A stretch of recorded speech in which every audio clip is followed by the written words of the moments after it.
What's up, guys? My name is El Rico, and I am the purveyor, the producer, the director, the creator of El Rico's Wrestling Coalition. Thank you so much for joining me on this beautiful evening of historic proportions. Guys, I've watched wrestling for the better part of 30 years. I haven't spent more time doing anything else than watching wrestling. I love professional wrestling. And I think we are in the most aggressively progressive time in the sport. It's a beautiful thing to see, to go from cable on the USA Network 9 to 11 Monday nights, 8 to 11 Nitro, to come to Netflix and be really the first live sporting streaming situation is kind of surreal to me personally, because I've remembered trading videotapes because sometimes we didn't have cable. I never got pay-per-views. Very rarely did we buy a pay-per-view. So to go from there at 9 years old and become here, yeah, it's emotional. It's exciting. I'm extremely grateful to be alive during this time in professional wrestling. We have the biggest card I think Raw has ever seen, and that's not just from wrestling, a wrestling product, but also, give me 1 second. I'm just trying to figure something out here. Thank you. Dun, dun, dun.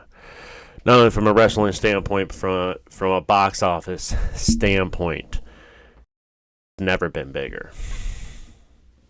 It's never been bigger. By the way, follow your boy ELRICKO20 on that X. I'm also on YouTube and Twitch as well, which I'm broadcasting simultaneously right now.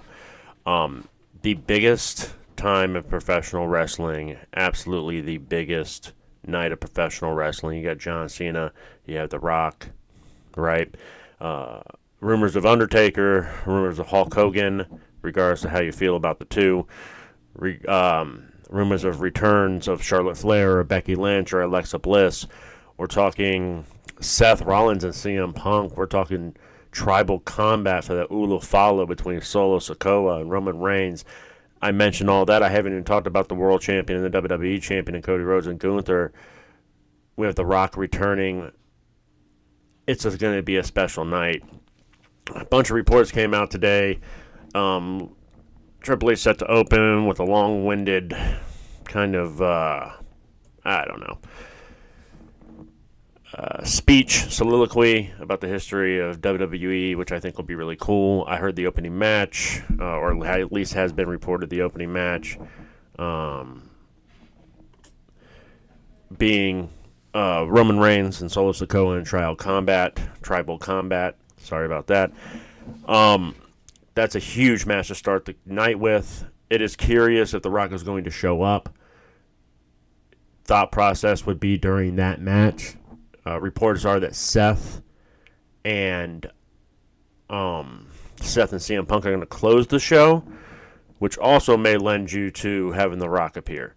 I'm an excited guy. I'm very excited to see John Cena, what he's going to do, how his farewell tour starts. Up to me, I think he dominates everybody. I think he wins the 17th. I think he goes to main events one night of the WrestleMania, preferably the second one, because we all know the second one is the real main event. And then I don't want him to put anybody over. I want him to feud with his biggest guys, the CM Punks and the Randy Ortons. And I'd love to see a Cody Rhodes feud come out of it as well. So I hope that a big setup is started tonight. Expect a young guy, Logan Paul, probably to interrupt him to set up some sort of program heading into the Rumble. I know we're not necessarily super excited for that, but this is kind of seen as a swan song, so let him run it how he does it, you know. CM Punk, Seth Rollins, I think it's a humongous matchup. Oh, gosh, I didn't even think of it. We have Rhea and Liv this evening as well, so Yeah, a ton of matches. Lee and Riv has to be over. Rhea and Liv. Um, I think it's gone on quite a bit, longer than anyone anticipated. But you know, and there's our whole setup right there. That looks like in order: Triple H segment, Rock segment, Roman Solo, John Cena, Liv and Rhea, Jay and Drew, which would be a banger. Hogan, which that's just promoting his beer. Hopefully, it's just promoting his beer. And then just closing with CM Punk and Seth Rollins. Not to mention what could happen in addition to that. I heard Undertaker's in LA, ready to do a program. Ton of NXT talent could debut. I'm also like the idea of Penta debuting as well. They may have too much. The good thing is they have time. They have SmackDown, which they got to replace some superstars in. Assuming Cody and or Roman are going to go to Raw. We have returning superstars. I don't know what you do for Mania. It's going to be a stacked Mania, even with 2 nights. I mean, you got a legitimate 12 guys that could legitimately main event one of those nights, which is crazy to me.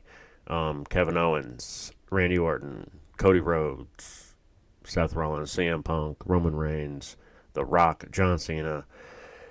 And we can keep going down the list if you wanted to. Rhea Ripley, Charlotte Flair, Becky Lynch, all could take a night. So I think we're in a very special place in wrestling history.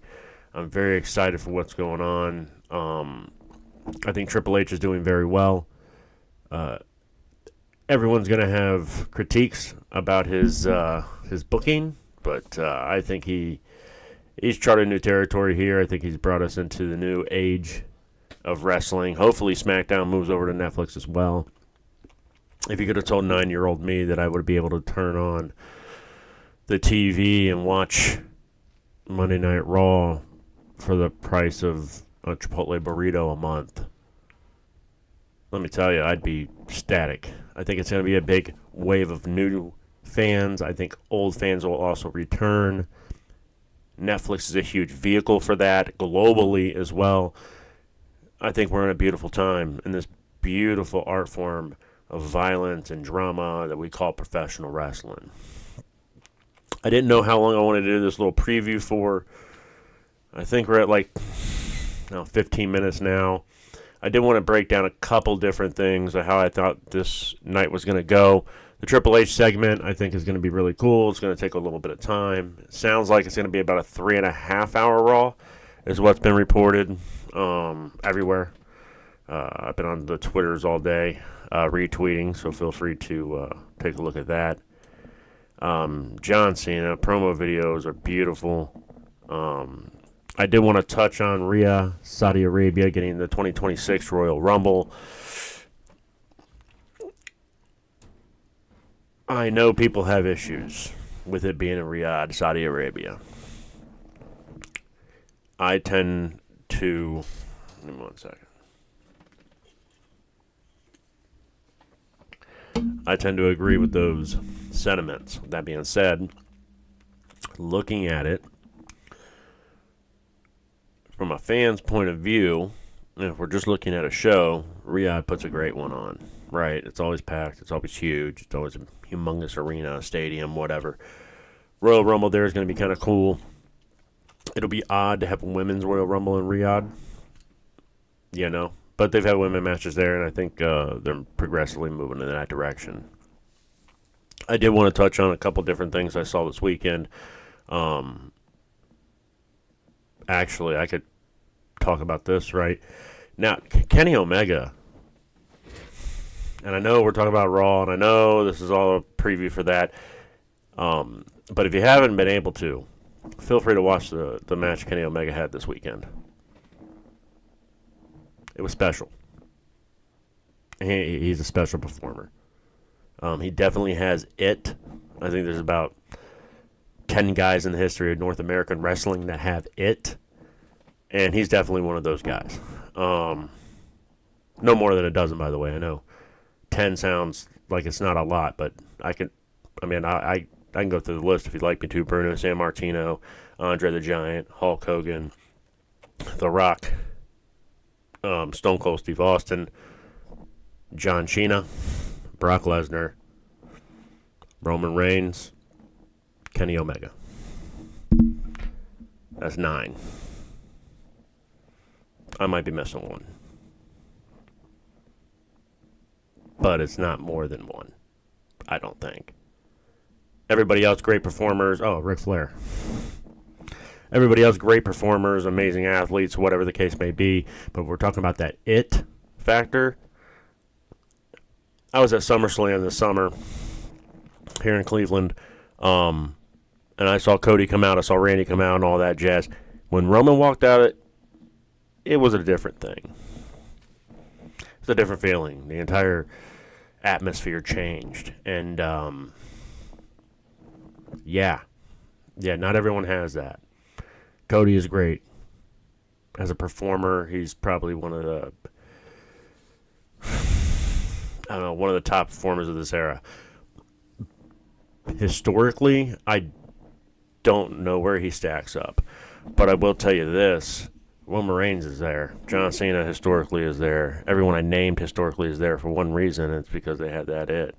No one can deny that Bruno Sammartino main event Madison Square Garden 1 billion times. People literally crying when he's walking down the aisle.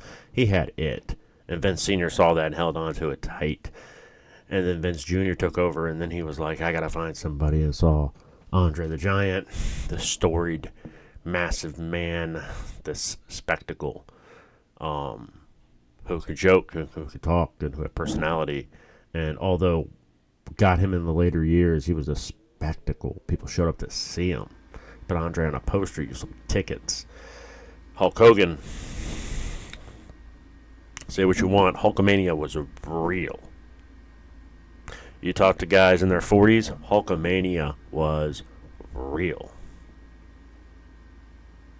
And I don't think it's a bad thing. Then, obviously, we see what Hulk Hogan's become now, which is peddling a beer and Jesus at the same time, which, what are you going to do? You know, guys got to make $1, I guess. And then moving on to the first time we ever had 2 in their prime with Stone Cold and The Rock. And if anyone saw WrestleMania 17, and feel free if you haven't. I suggest you do. It's the first time we had 2 guys with it in their primes. Then as they started escorting out, Brock Lesnar came through, John Cena came through, and now we have Roman and Kenny. It's a beautiful time in professional wrestling. It's a beautiful time to be a fan. If you're coming back, welcome back. If you're brand new, welcome. I hope that this Raw can live up to the expectations and the hype. From what I've seen on the lineup, it'd be hard. It'd be hard not to, you know. Feel free to follow me on X, ELRICKO20. I stream live on there, number 1. Number 2, I report, I retweet, I talk, and opinion. It's not all wrestling, just so you're aware, but predominantly wrestling. Now, I do want to talk about the women's match. Rhea Liv, I think they're going to put on a banger. I heard it's not last women standing anymore, which makes me think the feud is not over. What I actually think is a return is happening tonight during that match. That will separate Rhea and Liv and hopefully set both of them up onto a WrestleMania trajectory on this road to WrestleMania that we start tonight. As far as Seth and Punk, I expect an absolute banger. I expect them to show off why they are at the top of the card. Reports are that they are closing the show. Seth is a generational performer. Historically, CM Punk may be the most important superstar of the reality era. I don't know that you have Seth Rollins, and I don't know if you have the Daniel Bryans of the world in WWE without CM Punk. So, if this is the closing of his career, I can't see him do another 10 years. So we got to think about that in historical context as well. But I think their banger's going to happen. I don't know what either are going to do for WrestleMania. I think we will get a lot of answers tonight. I think SmackDown will also get a lot of answers on Friday. I'll be live right after Raw, reactions and all the jazz. Feel free to come back. Feel free to hang out with me. I'd love to see you. Until then, thank you so much for joining me on El Rico's Wrestling Coalition, and I will see you after Raw, baby.